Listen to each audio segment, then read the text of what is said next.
Games nowadays feel way different than they used to. A lot of people say that that feeling comes from nostalgia, that we only remember older games as better because we were younger when we played them. But realistically and honestly, I don't think that's the real reason. I think something else has changed in the gaming industry. Because over time, many of the biggest gaming companies realized something important. They don't actually have to try that hard anymore. Once a game franchise becomes big enough, people will buy it no matter what. A great example is Minecraft and Fortnite. Fortnite's a really good example for this because of the fact that they used to be one of the best games. Everybody used to love it as a kid. And as time goes on, everybody realizes that there's still these bugs.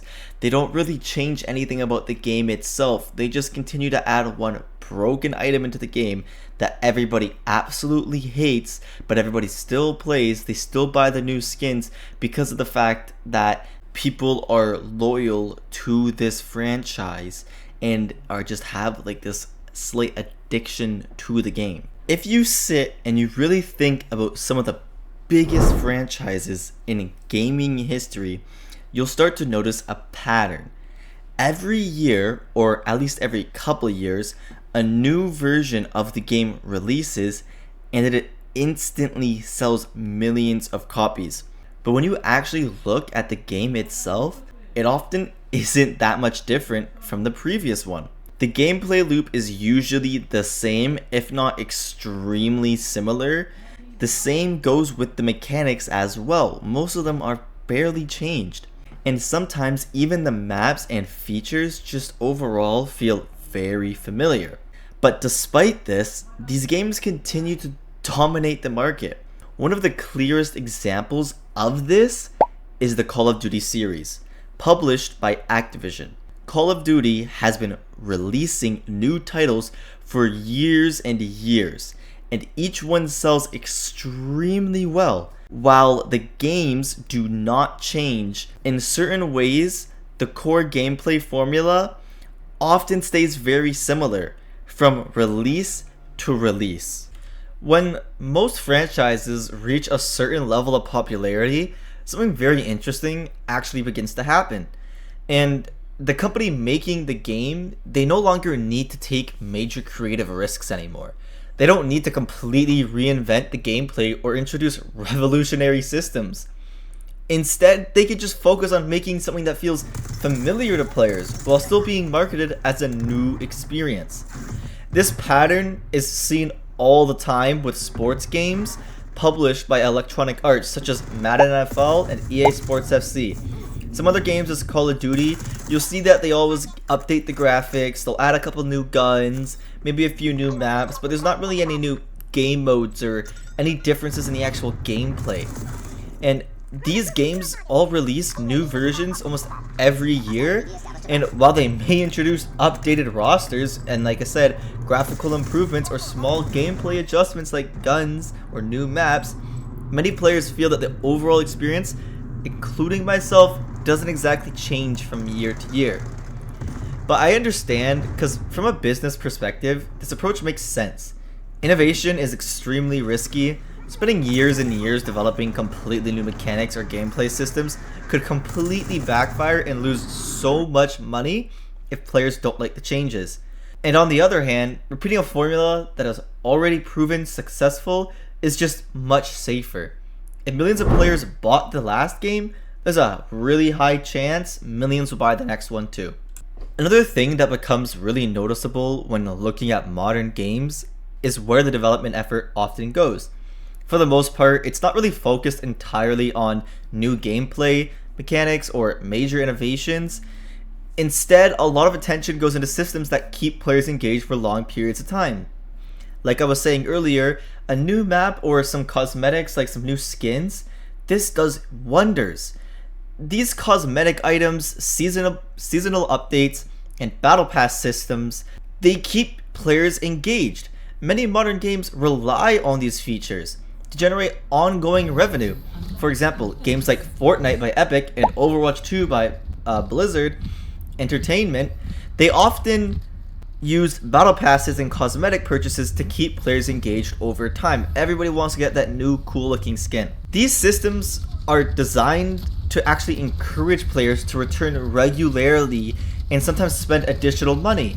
If you have to keep coming back to finish quests to get certain skins or to unlock certain rewards to then buy certain skins or certain currency in the game, people are going to continue to come back. And from the perspective of large companies, this model can be extremely profitable.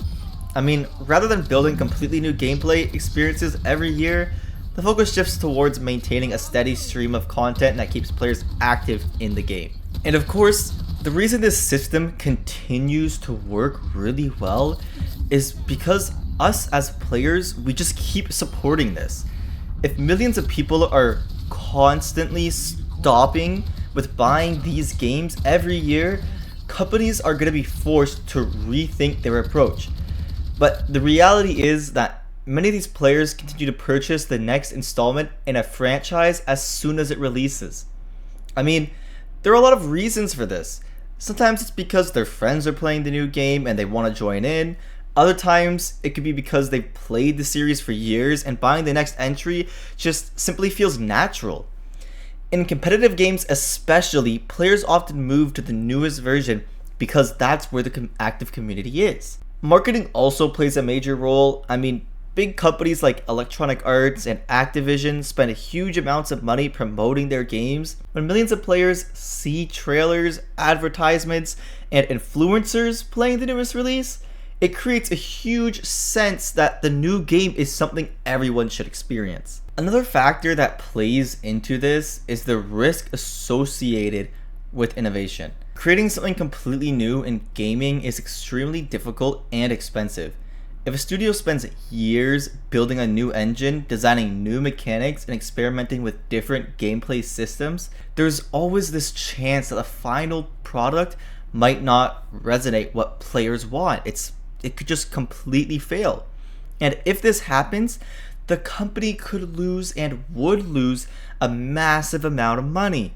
Because of this risk, many large studios choose to stick with formulas that are already proven to work. While that approach may not always lead to the most groundbreaking games, it does provide this predictable results and steady profit. This is one of the reasons why smaller studios and indie developers often take more creative risks. Without massive franchises to protect, they sometimes experiment with new gameplay ideas that larger companies might avoid.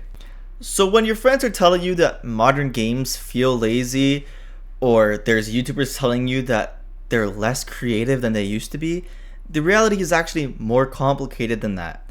Game companies aren't necessarily ignoring quality or creativity entirely, just instead they're making decisions based on what has consistently worked in the market.